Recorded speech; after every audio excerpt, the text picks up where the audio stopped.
Hey everyone, this is Hill Street Soul, and you're tuned in to the core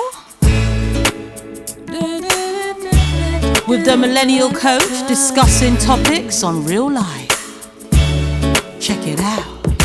Everywhere you go, don't forget the ghetto. Listen to the core. Don't forget the ghetto.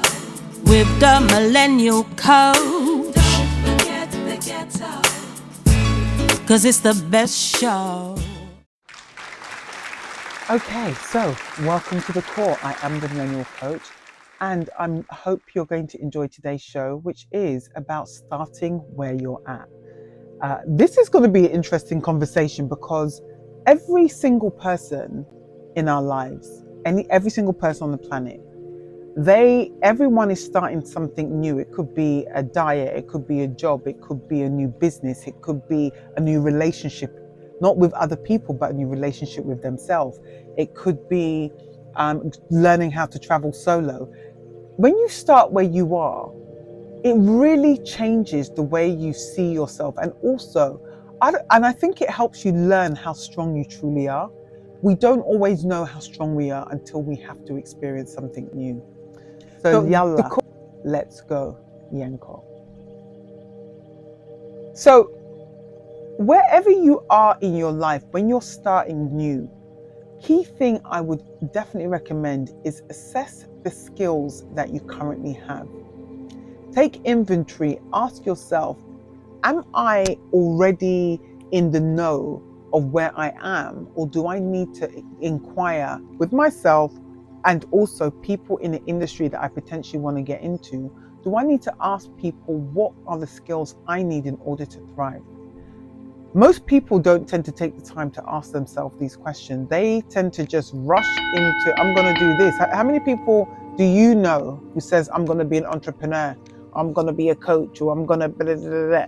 And then they start doing it, and after 6 weeks, they're now going back to doing something else because they haven't put the right plans in place. They've not got the right teachers. They've not actually understood or reassessed their own skill set to really recognize, okay, I need to do better in resources. I need to do better in here.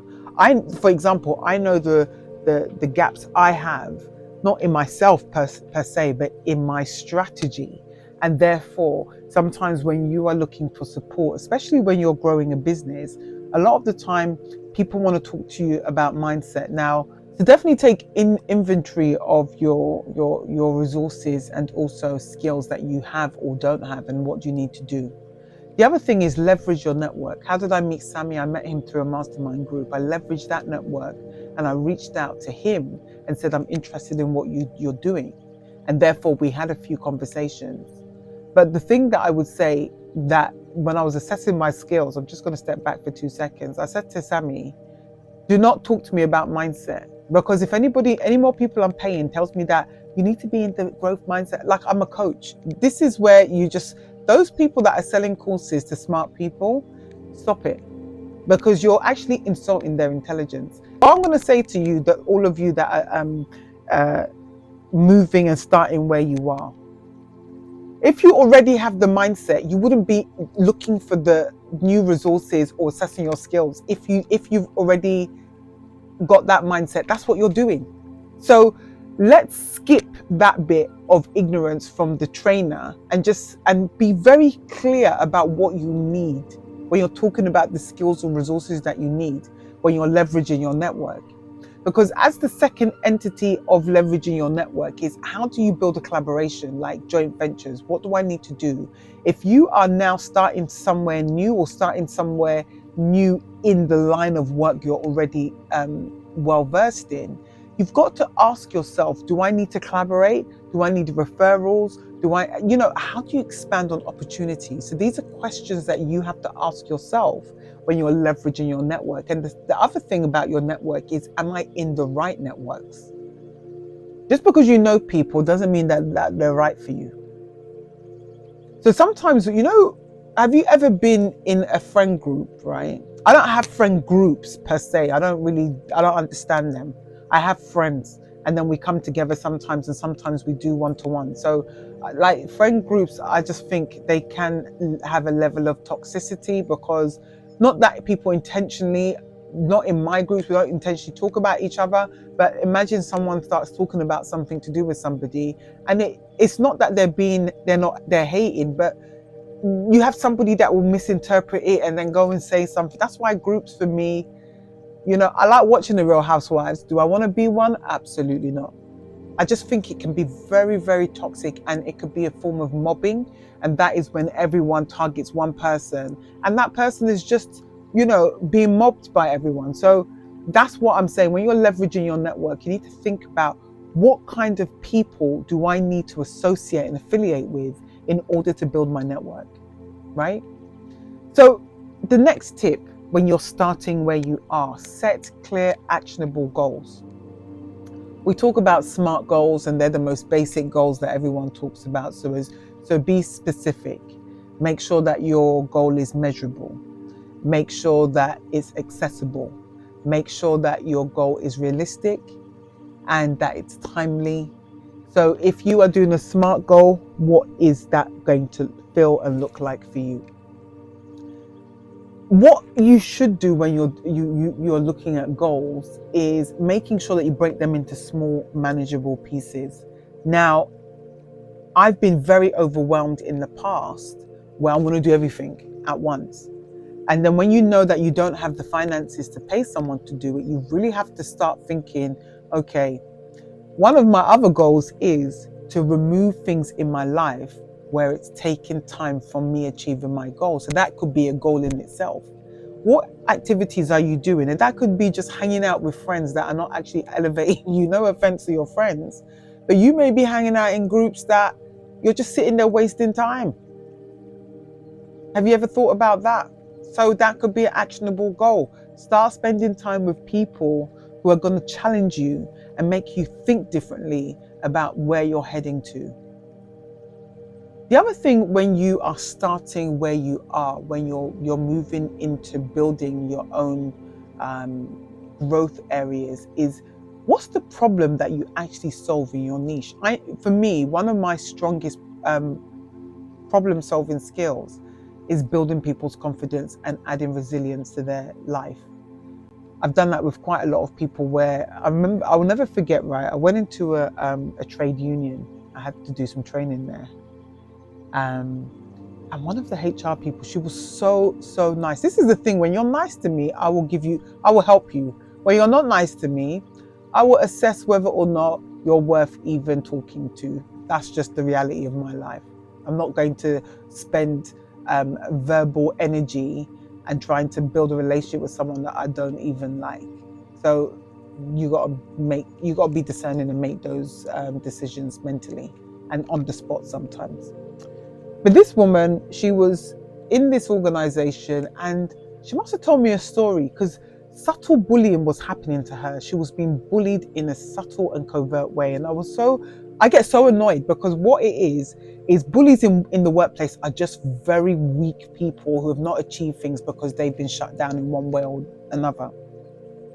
The interesting thing that I broke down to her, I asked her questions about, so tell me a little bit about this woman's personal life. When she started telling me the woman's is being controlled by her husband, blah, blah, blah. He even controls what she watches on TV. I said, okay, so she's trying to feel powerful at work. So she said, never looked at it like that. So we started, so what I would do, I would go in and have a coaching session with her before I do the training. We'll find a way to, even if it's 45 minutes where we pretend we're doing a catch up on the program, I'm actually doing a coaching session with her. If fast forward probably 2 years after I met her, her confidence, you can't challenge her in the same way you were bullying her before. The way she deals with people now,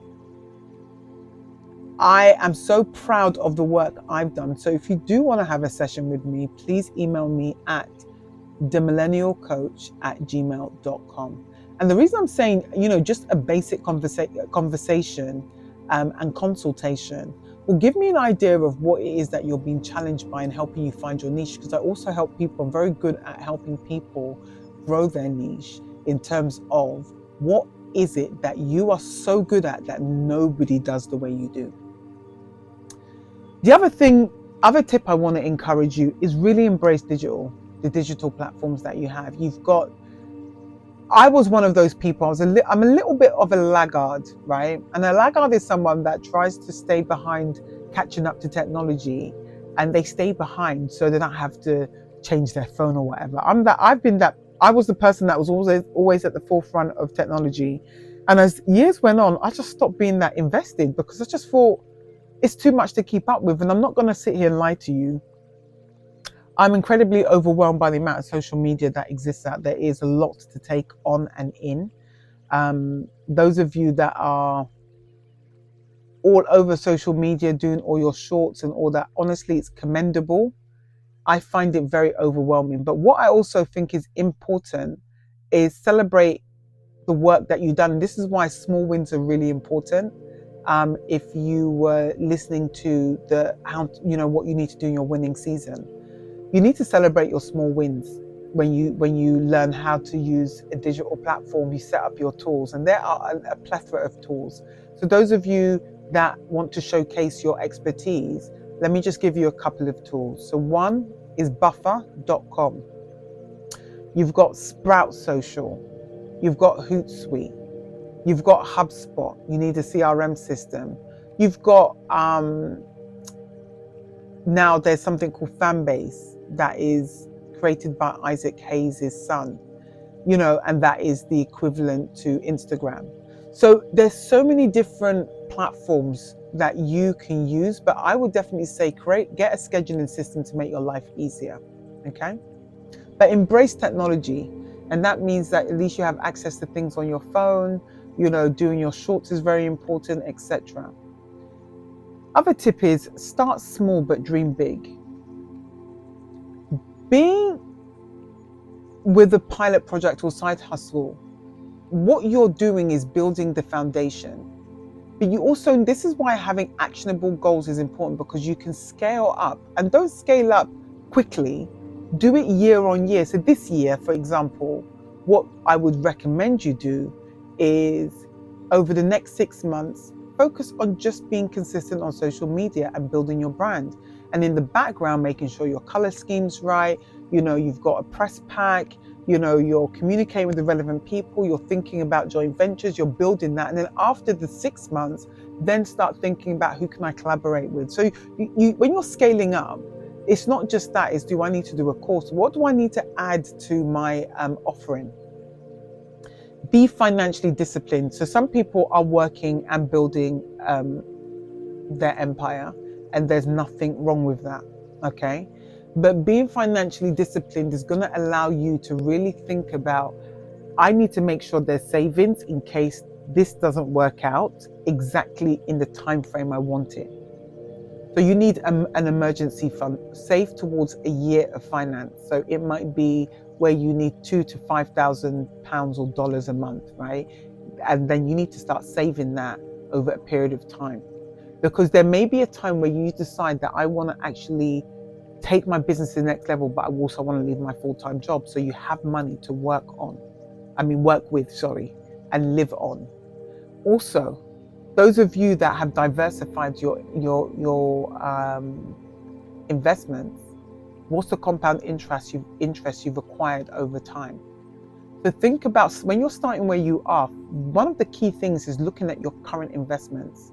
Are they giving you the outcome and revenue and compound interest that you rightly deserve? Because the way we're killing ourselves in this day and age for money is the money that we're investing working as hard as we are. So why I'm saying this, there's sometimes we might just save, right, and put it somewhere. We might save money with our friends and whatever. But if there's no interest in it, how is the money working for you? So it's really important to look at high interest accounts. It's important to look at, even if you're just saving every month, save with the intention of building compound interest. And talk to the people around you, the ones that you're leveraging in your new network. How have you managed to leverage the money that you've gained? It's important for people to start taking control of their future and stop letting your company, you've got a company pension, that's not going to take you far, and government pension. You need other sources of income. Sammy said to me, he made £300,000. Just, I think that's over $500,000 during COVID. Now, I'm talking to the everyday average person. I'm not talking to those of you that want to show off and, I've got a million five. No, let's just talk to the average person who's just trying to make the next dollar and next pound stretch or the next euro stretch. Yeah. Sammy helps everyday people become wealthy. Okay. And that's the thing, is that I ask questions, and the way he was explaining things to me, I said to him, I want to join your program. At the moment, I'm stretched financially. And then he decided to do something else to support me. How many people this is what I'm saying. When you look at the people in your current network, if they're not supporting you, again, in the words of Sammy, he said something to me, and I said to him, sometimes I feel a bit alone because people say they're supportive in your network, but they're not. He said this very important thing to me, and I'm going to pass it on to you. Focus only on those that want to help you. Focus only on those people that actually want to see you win and help you win and help you get there. I am not one of these people. So we're all different. One thing I would say to you, when you're assessing your skill set, assess how you take information and how you learn. I work in education, right? So teaching and training and leadership, that's education. One thing I take into consideration is how are the people I'm working with learning and taking on the information. What I've realized with a lot of people, they will send me a link to a website. Oh yeah, you just need to do this and build this. And I'm like, okay, I don't know how to do this. I don't learn by you just sending me a link and I should figure it out. If you're not going to spend time sitting with me and then saying, okay, this week we're going to go through that, next week we're going to go through this, and next week we're going to just do 3 weeks and these are things I'm going to cover. These are things that you need. It's very important to ask for feedback when you are trying to get disciplined, especially in all aspects of your life if you're starting today from scratch. Staying consistent, right? It's the next tip, and being patient will allow you to build success over time. One thing, I don't know, Sammy, you're in this conversation all day today, but one thing he said to me is, if you're trading, you can't be emotional. I just think when it comes to money, period, you can't be emotional. And why I'm saying that, money is a big issue in a lot of people's lives. I got to a breaking point, I remember, where I just felt like nothing is coming together. And financially, I feel like I have a noose around my neck. I am sure everyone listening has had that season where you feel like you're about to lose it all. Okay? And that's when you're on the precipice of success. And then something literally turned around for me. But I also, although I was feeling so low, like when I mean low at that time, I haven't cried, I haven't been angry, I've just been at peace. I will be in bed, I will chill, I will be around people that I can tell them I'm not in a good space, and they will hold my hand. So when you're consistent and you're patient, it's not always going to feel good. That's what I do want to say. It's not going to always feel good. Being consistent and patient, you are going to have highs and you're going to have lows. Again, as a coach, I'm more than willing to have a consultation with you at themillennialcoach@gmail.com. Please drop me a message and let's see how I can support and help you. So, developing your habit, building a routine into your life, and just making sure that you just think of that dream. Start small, build big, or dream big. Ask for feedback. Ask for feedback not just on the things that you're trying to access, but also the things you're currently doing. What can I do better? And sometimes it feels when you're doing YouTube videos, because everything's algorithm and you're actually working for a system. You're not actually working for people, you're working for a computer. And a computer doesn't tire. A computer doesn't tire. So you have to remember that you also need rest. So when you're consistent, you need to build your projects, but also find time to be consistently at peace and take rest. But be patient with yourself is the final part of that consistency and patience. The patient is knowing that it's not all going to happen in one day. You are going to have times where people are going to disappoint you. and it hurts you. Listen, I'm a human being. I'm very soft, and I'm very transparent. So when people are unkind, it does hurt. And that's the thing, is being real with yourself in your patience. Being real with yourself in your patience. Whew. So starting where you are. I hope those tips have been really helpful, and thank you so much for watching. I am the Millennial Coach. You've been locked into the core. And check out all the other videos that I've done, and honestly, leave your comments. Please subscribe and share it with your people. I hope today has been useful. And as I say, I love doing what I do. I love leading people. I love coaching people, and I love seeing people transform right before my eyes. Thank you. Peace.